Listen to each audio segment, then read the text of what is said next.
यहाँ पे हमारा सीन वापस हाई प्रीस्ट पे जाता है, जो कि बहुत ज्यादा डेविल जैसा स्माइल देते हुए कहता है, अच्छा रियाना रुबेल। उसके बाद हमें कुछ दिनों के बाद का सीन दिखाया जाता है, जहाँ पे जो रियाना का बटलर होता है वो बहुत ज्यादा खुश हो रहा होता है क्योंकि उसकी फैमिली से चिट्ठी आ चुकी होती है और वो रियाना को दिखाते हुए कहता है, उन लोगों ने लिखा है कि वो लोग कैपिटल सिटी में थे, इस टाइम पे वो आपकी लिखी हुई चिट्ठी का रिप्लाई नहीं दे पा रहे थे। और ये सुनते ही जो रियाना होती है ना, वो सोच रही होती है, अच्छा तो कैपिटल सिटी पे थे इसीलिए ड्यूक के हाथों नहीं मरे, और वो राहत की सांस लेती है और उसके बाद बटलर से कहती है, आखिर तुम उनको यहाँ आने के लिए क्यों नहीं बोलते। और जो बटलर होता है वो कहता है, माफ करना। और जो रियाना होती है वो कहती है, क्या यह अच्छा नहीं होगा, तुम्हारी फैमिली तुम्हारे साथ रहे इसी मेंशन पे, इसलिए तुम उनको बुला लो। और ये सुनते ही जो बटलर होता है ना, उसकी आंखों से आंसू आ रहा होता है और वो कहता है कि आप कितनी अच्छी हैं, मेरी जो बेटी थी बचपन में नेशनल कुलिनरी स्कूल जाती थी जो कि कैपिटल पे था, और मैंने इसीलिए उसको बहुत टाइम से नहीं देखा क्योंकि मुझे बहुत ज्यादा काम था, लेकिन मुझे कभी भी उसके बारे में चिंता करने की जरूरत नहीं पड़ी क्योंकि वो बहुत ही ज्यादा मैच्योर थी। और उसके बाद वो रियाना को अपनी बेटी की तस्वीर दिखाता है और उसको देखते ही जो रियाना होती है वो कहती है, ये तो बहुत ज्यादा क्यूट है। लेकिन उसके बाद हमें उस दिन का सीन दिखाया जाता है जहाँ पे उसकी बेटी आती है और उसकी शक्ल देख के जो रियाना होती है वो सदमे में होती है, क्या ये वही लड़की है जिसको मैंने फोटो पे देखा था। और हम देखते हैं जो बटलर की लड़की होती है रियाना को अपना इंट्रोडक्शन देते हुए कहती है, उसका नाम मिया है। और तभी हम बटलर को देखते हैं जो कि अपने बीवी के साथ इतने टाइम से मिलने के बाद भाई वो दोनों अपना अलग ही नशा कर रहे होते हैं। बेचारे इतने इमोशनल होते हैं कि एक दूसरे के साथ वहीं पे लग जाते हैं। और इसको देख के जो मिया होती है वो रियाना से माफी मांगती है और कहती है, प्लीज मेरे पेरेंट्स के बिहेवियर को माफ कर दीजिए। और इसको देख के जो रियाना होती है वो कहती है, ये तो बहुत ज्यादा मैच्योर है। और उसके बाद जो रियाना होती है वो मिया को मेंशन के अंदर ले जाती है और उससे पूछती है, मैंने सुना है कि तुम नेशनल कुलिनरी स्कूल में पढ़ती थी। और जो मिया होती है वो कहती है कि हाँ, जो मेरी कुकिंग है वो बहुत ज्यादा खराब है। और ये सब बोलकर वो बहुत ज्यादा सैड हो रही होती है और इसको रियाना भी नोटिस कर लेती है। और जो मिया होती है वो कहती है, यंग लेडी आप जब मेरा खाना चेक करेंगी तो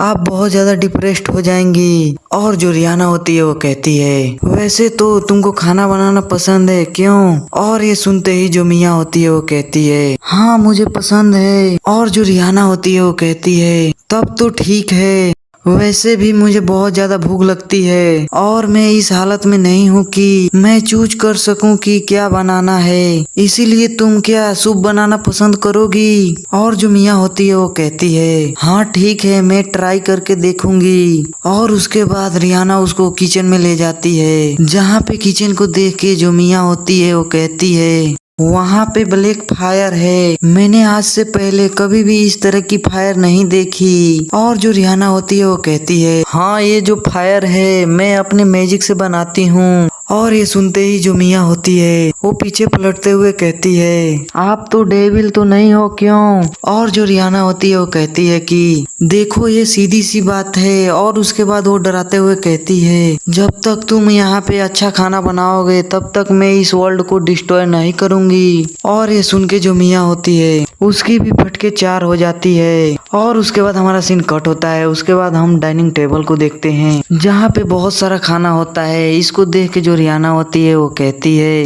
ये देखने में बहुत अच्छा लग रहा है। और वो सोच रही होती है, यह मेरी पहली बार है कि जब मैं इस वर्ल्ड पे आने के बाद कुछ ऐसा अलग डिश ट्राई कर रही हूँ। फर्क नहीं पड़ता ये कितना बुरा है, लेकिन मैं इसको ट्राई जरूर करूंगी। और उसके बाद जो रियाना होती है वो एक बाइट लेती है, वो पूरी शॉक हो जाती है। और जो मिया होती है वो भी नोटिस कर लेती है और वो कहती है, मैं लेडी। तभी जो रियाना होती है वो सोच रही होती है, मैंने अपनी जिंदगी में कभी भी इस तरह की डिलीशियस खाना नहीं खाई, यह तो बहुत ज्यादा ही डिलीशियस है। और हम देखते हैं उसके मुंह से पानी निकल रहा होता है। और तभी जो मिया होती है वो कहती है, क्या मेरी बुरी कुकिंग की वजह से इतनी ज्यादा सरप्राइज हैं? मैं कुछ भी कुक नहीं कर सकती क्योंकि ये एक लड़की के हाथ है। और इतना सुनते ही जो रिहाना होती है वो सीधे उठते हुए कहती है, आखिर तुम क्या बकवास कर रही हो?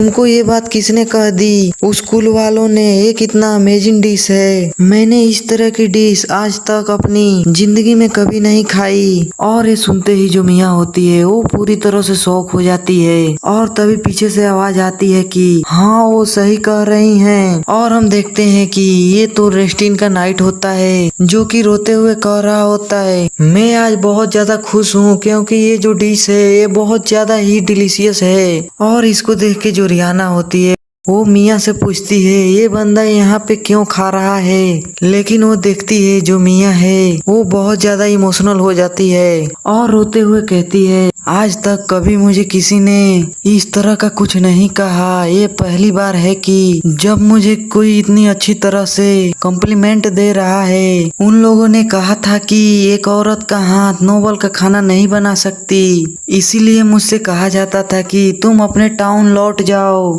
और ये सुनते ही जो रिहाना होती है वो चिल्लाते हुए कहती है, क्या आखिर तुम क्या बात कर रही हो? मियाँ मेरी बात ध्यान से सुनो।